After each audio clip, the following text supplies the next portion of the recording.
they? To find out, Adam and Jamie are testing a myth that to fake the footage, NASA filmed it in a studio and then slowed it down. Now I've seen the movement. I'm going to try and practice jump here. And to test that claim, Adam and Jamie will do exactly the same by recording at 48 frames per second and playing back the tape at the regular 24. You get beautifully smooth slow motion.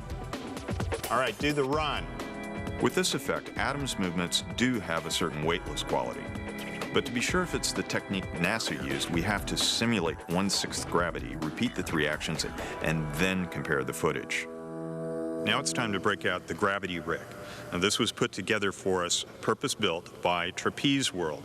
The gravity rig is designed to give me total freedom of motion while making me weigh exactly what an astronaut on the moon would weigh. That is 1/6 of what that fully loaded astronaut would have weighed on Earth.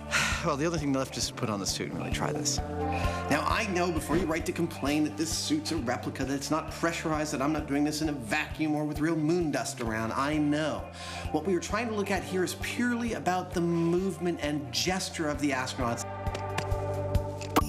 We know that Neil Armstrong and all of his gear weighed about 350, 360 pounds, which means if I'm going to be correctly weighted for our moon, I'm going to need to weigh just about 60 pounds. 62. That's close enough for me, man. Let's do it. So under lunar-like gravitational conditions, Adam gets to repeat his moonwalk exercises. But the difference between Adam and Armstrong is NASA's rigorous training regime. It's a thing to wear a rig like this. It takes a lot of stamina. It's also making me quite sore in some very private places. It's a lot easier in this rig to match the kind of movements we see the astronauts make in the NASA footage. I mean, it really kind of lends itself to the weird center of gravity that happens when you weigh less, how much little movements make a big difference in how you go.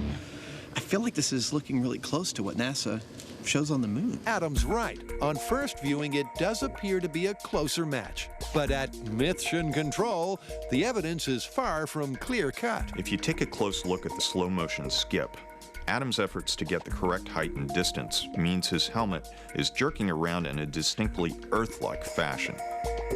But it's equally clear the gravity rig doesn't quite work either. Adam's weight might be technically correct, but he lacks that smooth, low-gravity look. Check it out. Oh, actually, you know what? Can we review this in the blooper room? I gotta get out of this rig. I'm exhausted. Okay.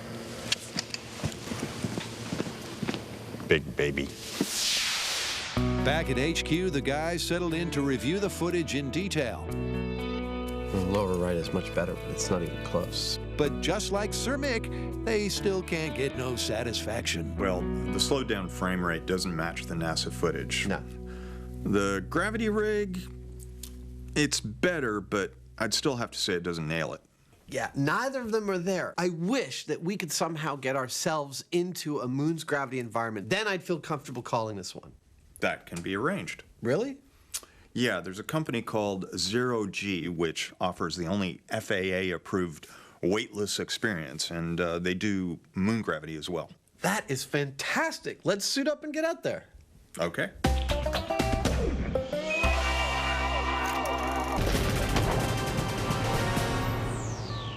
Adam and Jamie have already seen that NASA didn't slow down the film to fake the Apollo mission moonwalks.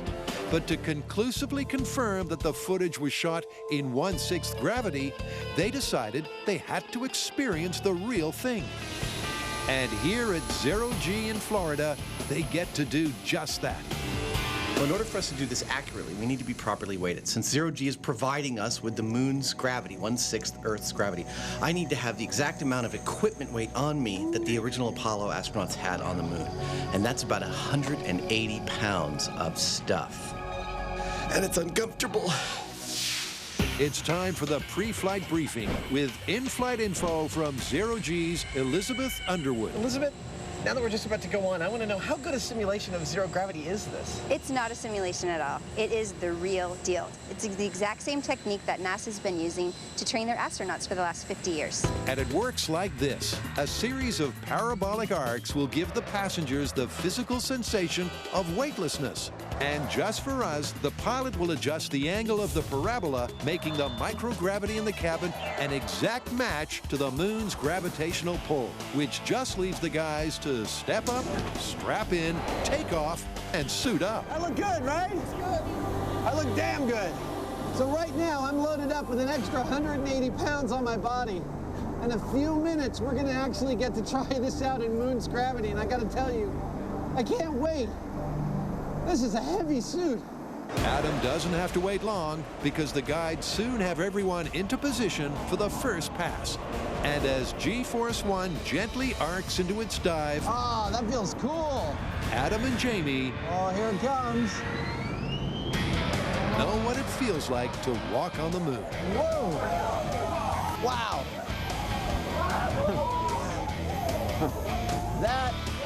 That's 100% wacky right there.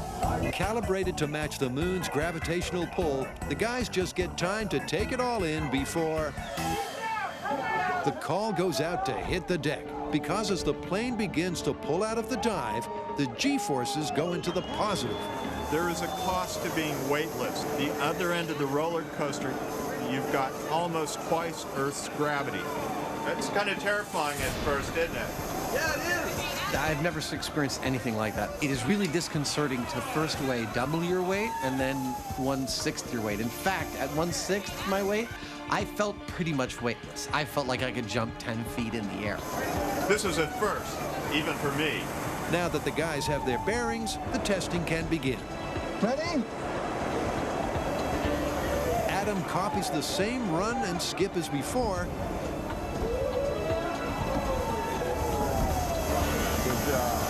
This time leaving out the jump because of height restrictions in the cabin. The movement felt totally natural as soon as I started doing it, and all the NASA footage makes sense to me now. The skipping they did is a totally efficient way to move in that gravitational pull. I couldn't think of a better confirmation for the NASA footage than trying this myself.